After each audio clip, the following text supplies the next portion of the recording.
कभी paper leak, कभी नकल गैंग, कभी री एग्जाम तो कभी कॉपी जांच पर सवाल। प्रोफेशनल एग्जाम हो, बोर्ड परीक्षा हो या भर्ती परीक्षा, लगभग हर बड़ी परीक्षा किसी न किसी विवाद में घिरती नजर आ रही है। अब ताजा मामला सामने आया है महाराष्ट्र और राजस्थान से। महाराष्ट्र में जहां 28 जून को होने वाली टीईटी परीक्षा पेपर लीक के बाद रद्द करनी पड़ी, तो वहीं राजस्थान में आरपीएमसी यानी कि राजस्थान पैरामेडिकल काउंसिल की परीक्षा में नकल गैंग का पर्दाफाश हुआ। ऐसे में सबसे बड़ा सवाल यही है कि देश की परीक्षा व्यवस्था का इतना बुरा हाल आखिर कैसे हो गया। ईमानदारी से तैयारी करने वाले छात्र अब किस पर भरोसा करें, और सबसे अहम सवाल, इस सब का जिम्मेदार आखिर कौन है।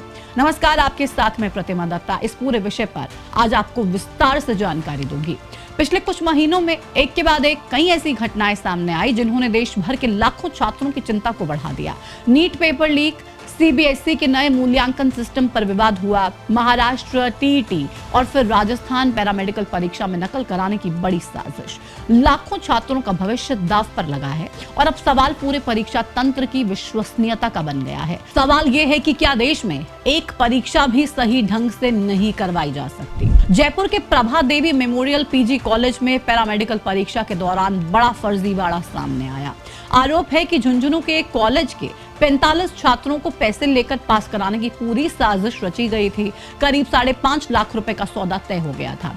छात्रों को एक ही कमरे में बैठाकर इन्विजिलेटर की मदद से नकल कराने की तैयारी थी, लेकिन पुलिस ने कॉलेज संचालक, एचओडी और लेक्चरर समेत 4 आरोपियों को गिरफ्तार कर लिया। और जैसे ही ये पूरा मामला सामने आया, परीक्षा केंद्र पर मौजूद दूसरे छात्र भड़क गए। कॉलेज के बाहर जोरदार हंगामा हुआ, कुर्सियां तोड़ दी गई, पेपर फाड़ दिए गए और परीक्षा रद्द करने की मांग उठा दी गई। हालात बिगड़ने पर अतिरिक्त पुलिस बल को तैनात करना पड़ा और राजस्थान पैरामेडिकल काउंसिल को इस परीक्षा केंद्र की परीक्षा भी तत्काल प्रभाव से रद्द करनी पड़ी। राजस्थान से पहले महाराष्ट्र में टीईटी परीक्षा भी पेपर लीक की भेंट चढ़ गई। परीक्षा से ठीक पहले पेपर लीक होने के कारण परीक्षा रद्द करनी पड़ी। जांच में इस पूरे रैकेट का बिहार कनेक्शन सामने आया। पुलिस के मुताबिक समस्तीपुर निवासी विजेंद्र कुमार गुप्ता इस पूरे नेटवर्क का कथित मास्टरमाइंड है, जो अभी फरार है। जांच एजेंसियों का दावा है कि वो करीब 25 साल से पेपर लीक नेटवर्क से जुड़ा हुआ है। उसकी पत्नी सुमन कुमारी समेत 4 आरोपियों को गिरफ्तार किया जा चुका है, लेकिन मुख्य आरोपी अब भी पुलिस की पकड़ से बाहर है। परीक्षा व्यवस्था पर सबसे बड़ा सवाल नीट पेपर लीक के बाद खड़ा हुआ।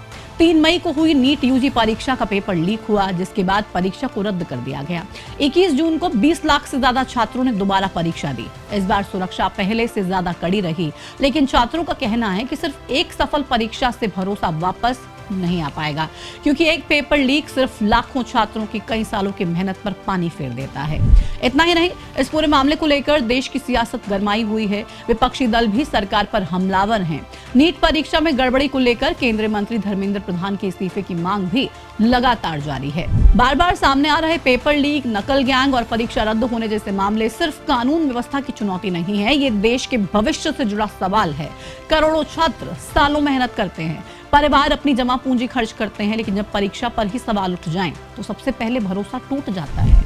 इसलिए आरोपियों को तो सख्त सजा मिलनी ही चाहिए, लेकिन जवाबदेही भी तय करनी होगी।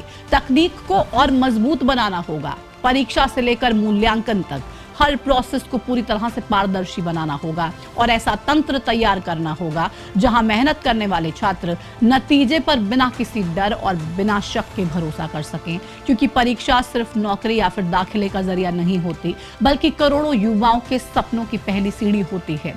और जब यही सीढ़ी कमजोर पड़ जाए, तो सिर्फ एक परीक्षा नहीं, पूरे सिस्टम की विश्वसनीयता सवालों के घेरे में आ जाती है। अब ये देखना होगा कि छात्रों का बढ़ता गुस्सा और लगातार सामने आ रही गड़बड़ियों पर कब तक लगाम लग सकेगी। क्या सिस्टम में कोई बड़ा बदलाव होगा या फिर नहीं, या फिर हर परीक्षा के बाद ऐसे ही सवाल खड़े होते रहेंगे।